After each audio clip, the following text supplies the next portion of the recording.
Hello, hello, we're back. Cool. I thought my app crashed for a second. Yeah, sometimes it happens Yeah, when you do an interview like it's longer than 1 hour, so could true, happen. true. Yeah. From the previous live stream, my friend Salvador from Chile was asking a really good question. What do you do to train for your extensors? I do the rubber bands. I do a lot of that. Like that I'll do at night while I'm watching TV. And then I also do reverse wrist curls with really light dumbbells, usually during my workouts. Like that'll be like I guess you could say I superset them between my working sets along with the grip stuff. Um, but that's those are my main, I guess, things I do for extensors. Do you go for any particular brand of rubber bands, or Um, what do you get? I I I've had I have an Iron Mind one now, but like I've had them break, and then I'll just look for random rubber bands. Honestly, they're all kind of the same.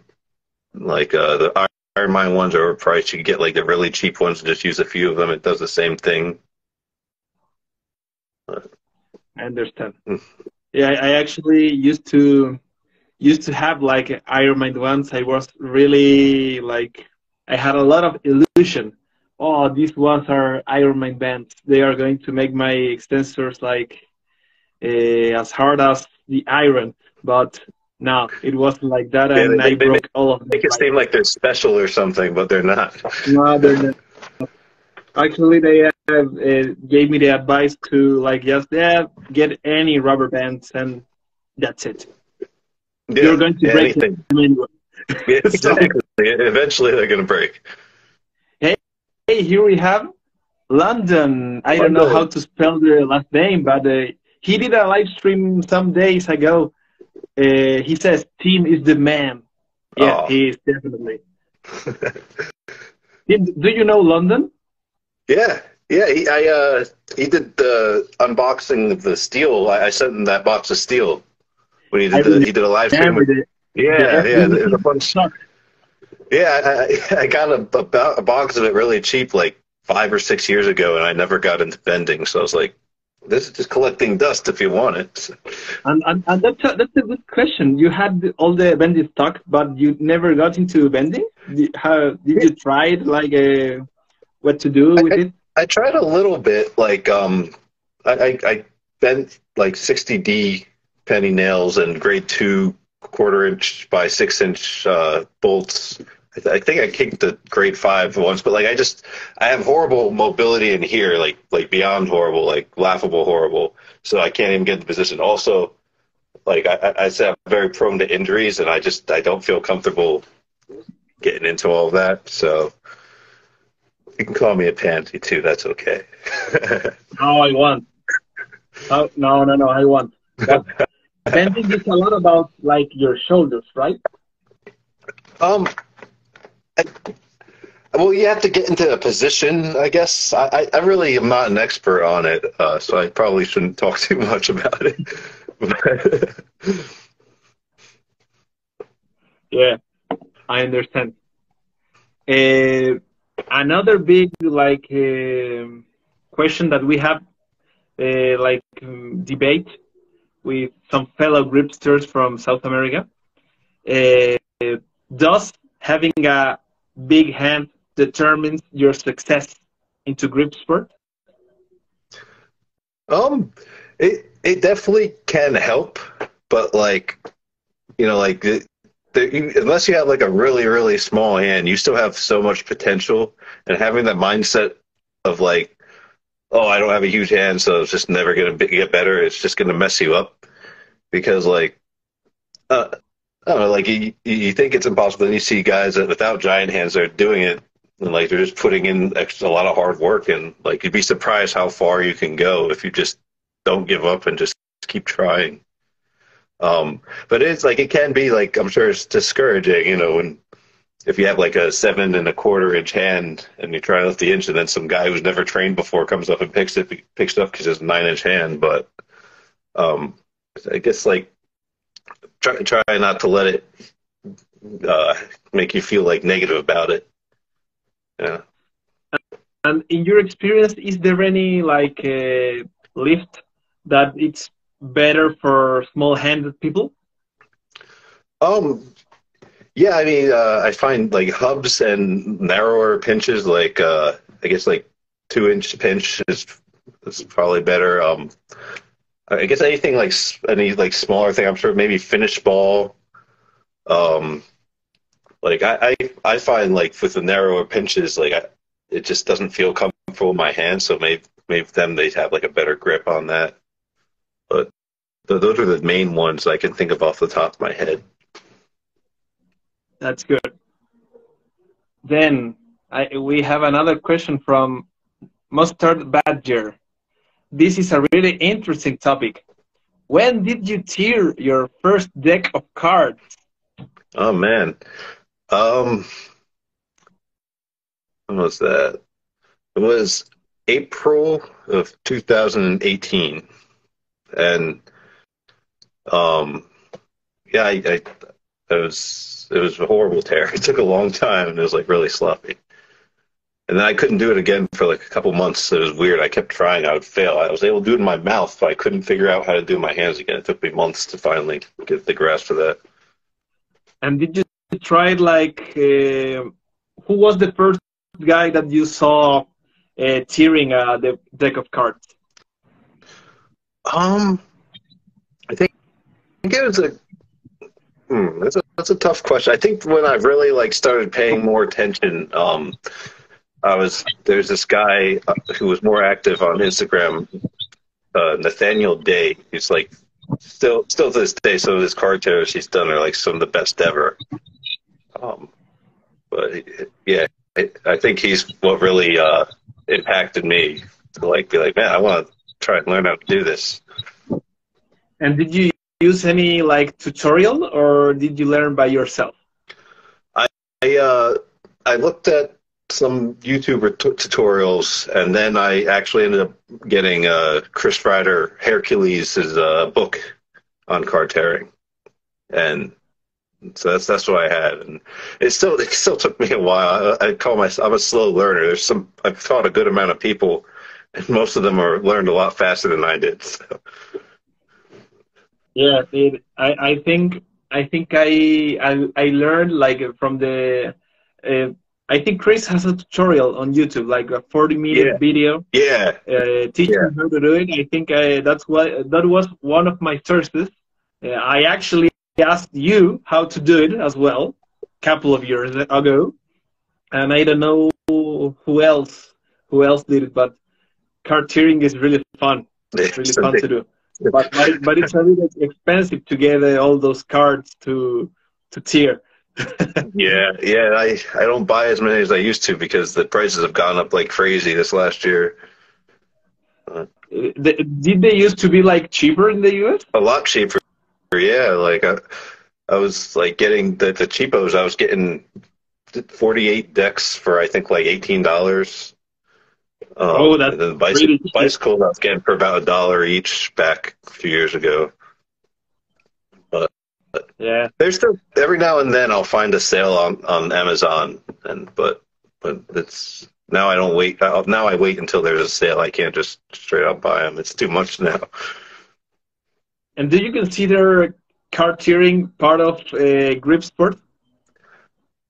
Uh, I don't really consider. I guess like I think it's just kind of like a. No, I think it's more of a performing strongman feat of strength. Okay. Like, yeah, I guess I wouldn't really consider it part of grip sport. And how do you put it like into your workout? It's like, hey, I have a card here, like a deck, like just in front of you, and that's it? Or do you say like, oh, I am just going to do it like with deadlift? How do you manage it? It kind of that's the most improvised by feel thing by far that I do. Like sometimes just randomly popping. I could be like in the bathroom, going to the bathroom, all of a sudden it gets popped. Oh, I want to try and tear this deck this way, and then I'll go and try it, and like it's just random. So Really nice. it depends too if my skin is okay, because if the skin is torn here, then I try not to tear the decks because then I'll tear it more. Nice. I understand.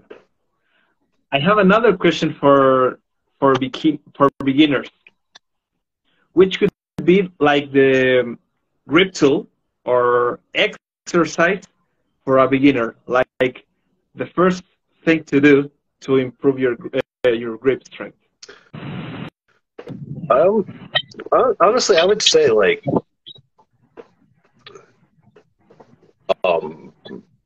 if you get a pair of fat grips, really, and just put fat grips on things. Like when I had the grippers, there's that time between grippers only and the other stuff. But I got fat grips and I put them on everything, and I feel like that helped my base strength when I finally got a crusher and then lifted the inch dumbbell. Like I probably used them too much. I had it on the lat pull down. I even put it on the bench press, even though it doesn't really help. Like it was on everything. Yeah, and that lets me like for another interesting question that we have had like debates here in South America.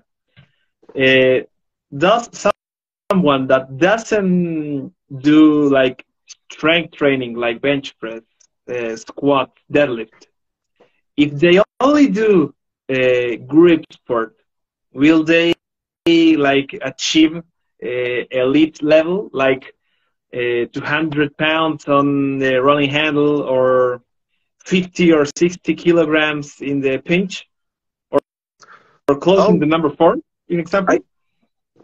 I think that there are some people who can. It's very rare, but improving your overall body strength will make it easier no matter what. So if they decide that they're only going to do grip, they might be able to do those things, but they're going to have to work so much harder than if they were like strengthening their body. And because even for lifting something up, if you're stronger, you're going to lift it faster. That's less time under tension. That's an easier lift. You're going to lift more weight. So, and setting a gripper that requires some strength, but you have some freaks out there who are just crazy grip that where they don't really need to do it, but I would always suggest strength training as well. I didn't do that for the first number of years that I did grip training. It took me a few years to finally really get into total fitness. I feel like that's helped bring me up like a whole new level. I'm in a new threshold of stuff now that I've been regularly strength training too for a few years. Yes, I totally agree with you. And like getting to the final questions, how do you manage your diet? I can say like with a lot of, I mean, I have seen you in person and you are really fit.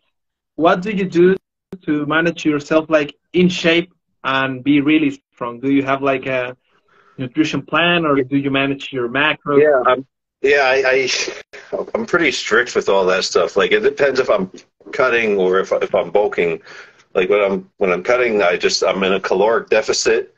I eat a lot of protein, like probably like 1.3 grams of protein per 1 pound of body weight per day. That's my main focus, is having enough protein, a lot of protein. I just track the calories. I do a lot of walking. That's why walking for cardio.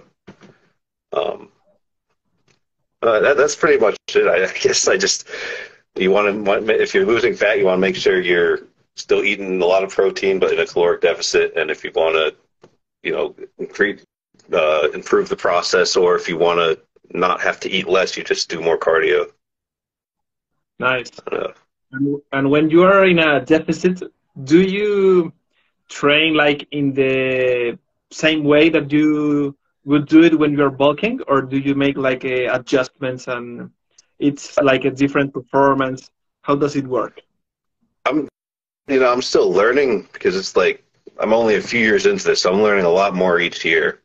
And I try to take the same approach. And the point came last summer where my body just like crashed and burned. Like I just lost so much strength. I just felt horrible, and like it was just too much.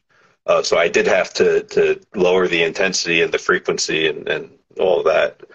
But I think this time around, it's all about finding balance. I think last time I was cutting a little too aggressively, and I was also making up for fun that I was having on weekends that I probably shouldn't have done. But yeah, I guess I try to have the same approach, but my body just kind of crashes and burns. You have to feel yourself out. You don't want to overtrain, but you don't want to undertrain. So you kind of have to gauge as you're, depending on how much weight you're losing or gaining and whatnot. So there's so much information that my brain's kind of in overload right now. Like, no worries, man. No worries. Yeah. We are almost done with the interview. We are going to hit the last questions and we can go to the rest. I think. I think you have it you don't work on Sundays, right? Like it's a rest day for you. Yeah, I'm off Saturdays and Sundays. Yeah. I wanted to ask you a final question. Mm-hmm. Would you recommend a new gripster to start training by themselves, or would you recommend to hire a coach to go faster and learn faster, improve faster? What do you think about it? That's a good question. I guess it depends on how much it means to them. If they are really set on wanting to become one of the best and fully committed to doing it, then maybe getting a coach right away would be good. But I personally I like kind of learning some things for myself first, grasping how I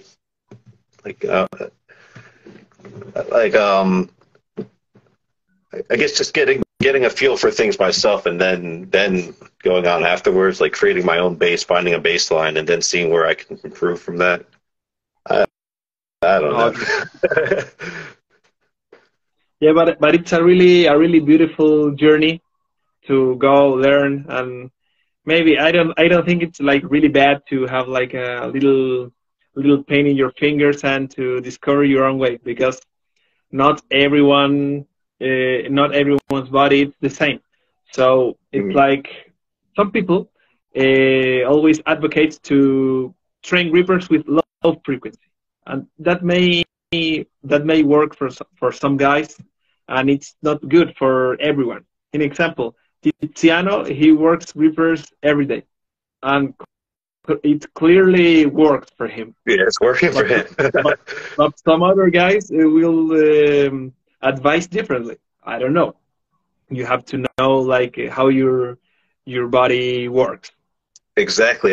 That's something I've realized. Every individual has their own specific ideal conditions for things, and how you recover too, and it's always changing. Also, I'm always tweaking things I'm doing, because things are always changing a little bit.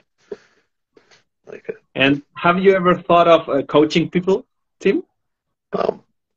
Not really. I don't know. I don't mind giving people pointers and stuff like that. But I don't really see myself as a coach much.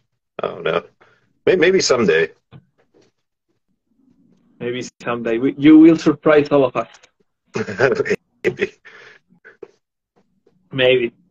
Well, man, I really thank you for your time. It was a really fun interview to know a little more about you. I think I covered everything we have.